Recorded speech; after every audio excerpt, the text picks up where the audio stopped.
Dr. Vivi, and this is our third session of our gut health series from Healthy Living. And I'm just really excited that you're here today. So, today we're going to talk about inflammation and how our gut health and inflammation affects our diet, stress, sleep, and exercise. We are here with St. Luke's Bariatric Nutrition Department and so excited to walk you through this process. We've looked at what is the gut microbiome. We've looked at your gut health and how it affects weight management. And today it's your gut and inflammation and stress. And so I'm really excited. We're going to unlock the balance through minimizing inflammation that comes from the foods you eat. Surprise! The way you handle day-to-day stressors, sleep, and exercise. And then our final session, number 4, will focus on putting together goals and a plan for improving all of these aspects to your life to help you heal your gut and balance out your microbiome and work towards continued weight loss that is much more possible because of improving the health and wellness of your gut, right? So today, we will cover these skills. Define what inflammation is, how inflammation affects our gut, explore and identify ways you can minimize inflammation through diet, stress reduction, exercise, and sleep. Scientists have estimated that over 70% of our immune system lives in the gut microbiome. The function of the immune system is to protect us from invaders, bugs, viruses, the infections, things like that, to tell apart the cells of our own body from other cells that don't belong to us, right? So if the immune system thinks the body is being invaded, it will mount an immune response. So in some cases, immune response happens too often in a reaction to the foods we eat, as well as environmental chemical toxins known as endotoxins.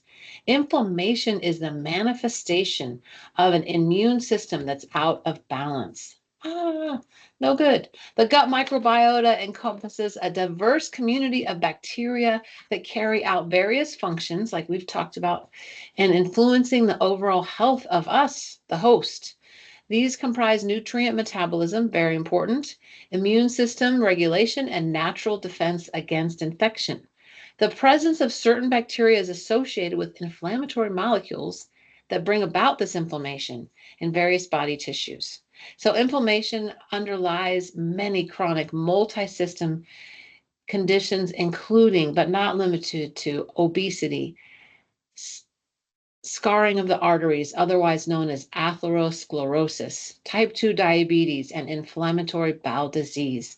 Our fat cells release inflammatory chemicals into our bloodstream that can promote cancer development and increase the risk of colon, esophageal, and liver malignancies. So basically, obesity is a consistent low-grade inflammation that's generated by these inflammatory chemicals.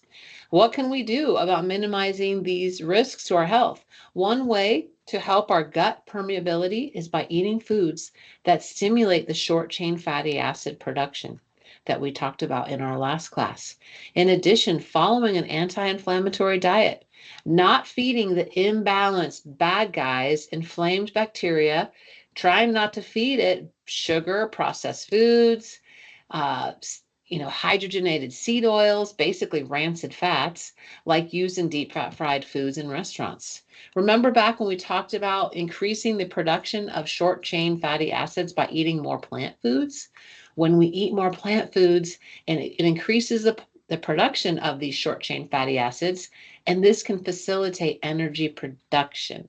All combined, increasing these short chain fatty acids increase in dietary fiber, and this resistant starch can help increase our insulin sensitivity and get the nutrients where they need to go, which will help stabilize our blood sugar levels and improve the metabolism of fat, which is what we all want, so we don't keep gaining weight or stop losing weight, right? So ultimately, not so obvious signs the gut is out of balance. You might experience this brain fog, inability to focus, joint pain, headache, skin rashes. This is something we don't really think, oh, this has to do with the inflammation in my body. Ultimately, inflammation that stems from continuous immune attacks can decrease your ability to absorb the nutrients you need.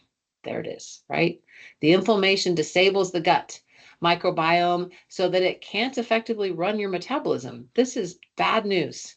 Bad news when we're struggling with our weight. When that happens, it affects our digestive health, and that this state of being out of balance is what we called in our first series, our first class, dysbiosis. Honestly, Dr. Bard says most people I see have some form of bacterial dysbiosis.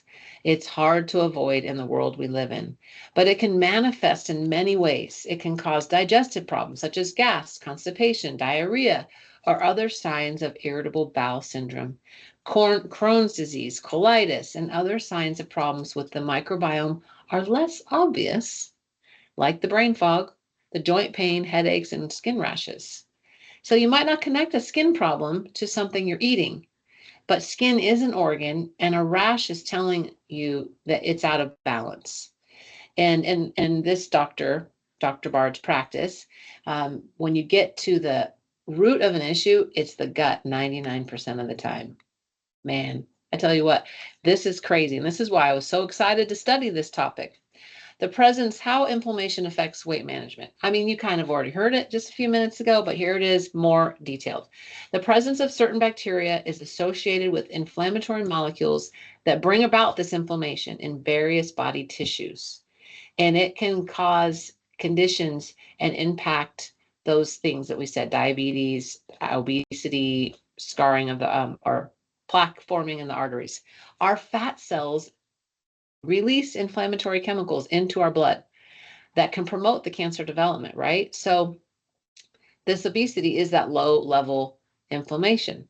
But because it's the root cause of so many issues, resolving that inflammation through natural means can improve the gut health, right? So chronic inflammation just makes everything more challenging. The organs have to work harder. Organs, not Oregon like the state, organs. Organ. I'm still saying it funny. The body wants to keep us in balance, right? But with inflammation, we can't do it.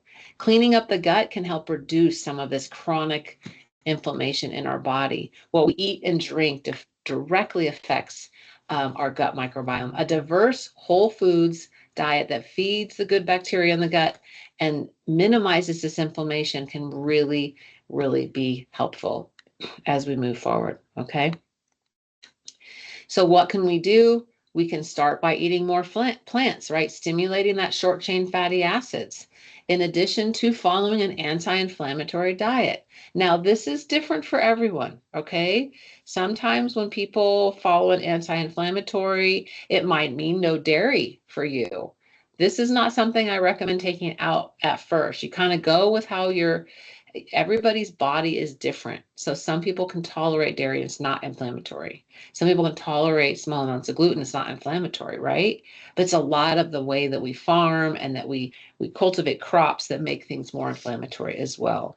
But typically, sugar is the number one inflammation in our diet. So, yeah, and processed foods, crackers, cookies, cakes, and the saturated seed oils, right? Like canola oil, vegetable oil, sunflower oil, basically the oils that are in everything, whether you eat at a restaurant or whether you buy it. Even mayonnaise. I've been trying to find mayonnaise made with just avocado oil. It's very hard to find. It'll have avocado oil in it, but it'll also have sunflower. So when we talked about increasing these short chain fatty acids, when we eat more plant foods, they increase. And this promotes and stabilizes our blood sugars and improves our fat metabolism. So what are the foods that cause inflammation? I'm so sorry. We all know this. It's so hard to see these realities, right? Alcohol, soda, cookies, cakes. This is a beautiful AI picture. Hot dogs, right? These are all foods that cause inflammation. So if you've noticed more brain fog, more things going on with your skin, kind of look at what you're eating. What are you putting into your body? And remember the good guys and the bad guys? Well, when we eat food, our gut breaks it down into small pieces. And so only these small pieces get absorbed into our body. But if we have inflammation, We can't hear things, and sometimes they're not getting in the right place. So the bottom line is we keep coming back to how our body absorbs these calories. If you eat sugary foods that are super easy to absorb, you're going to absorb more calories and have more calories coming in. If you're eating high fiber foods and some protein and a lot of plants, you're not absorbing all of those calories. And so you're not going to be, but you fill up because of all the fiber. So, we just want to make sure fiber feeds good bacteria, sugar feeds bad bacteria. That's the bottom line. Okay, let's look at foods that boost the good bacteria. Foods that help reduce inflammation. Things like flax seeds, chia seeds, beans, legumes, chickpeas like garbanzo beans, whole grains such as oats. And if you're a bariatric surgical patient, we don't recommend the whole grains and oats until a year out. But if you have a small amount that are actually like steel cut oats or a quinoa type of really whole grain, small amounts here and there, even like 6 months out, you're going to be okay, right? Because it's such high in fiber. And then vegetables such as asparagus, artichokes, garlic, and onions. So we also want to focus on eating foods that have probiotics in them. So yogurt, kefir. Some people like to drink kefir. It's a fermented food that has not, it's not fermented. What am I saying? It has all the good bacteria in it from its process of becoming a yogurt. Obviously, fermented pickles, sauerkraut, apple cider vinegar, kombucha, those are all things that are just naturally high in those probiotics that can help feed the good bacteria in our diet. Some people take a probiotic, but man, you got to have a really solid one that can bypass the stomach acid and reach the colon where the beneficial bacteria live. Many of the supplements are broken down in the stomach, and then you're basically just wasting money. I'm sorry, because it's not getting to where if you eat real food like the kefir and the yogurt, it's getting to your small intestine. So, and then prebiotics are those high fiber foods that are listed there. And those fuel the healthy gut in your body as well. And so that is what you want to focus on. Oops. That is an extra slide that shouldn't be there. Okay. Slide 12 must be deleted. I've got to take that off there. Slide 12, gone. Okay. So stress and inflammation. Let's talk about this because this is a big one. I've got people who are like, I'm eating good, I'm moving my body, and they're just stressed, right? We take on other people's stress even. We don't even just deal with our own stuff. We take on other people's stress. So how does that affect inflammation? So stress can affect the microbiome, right? Constantly having high stress levels contributes to a poorly functioning gut. The body longest nerve, the vagus nerve, goes straight from the gut microbiome to the brain.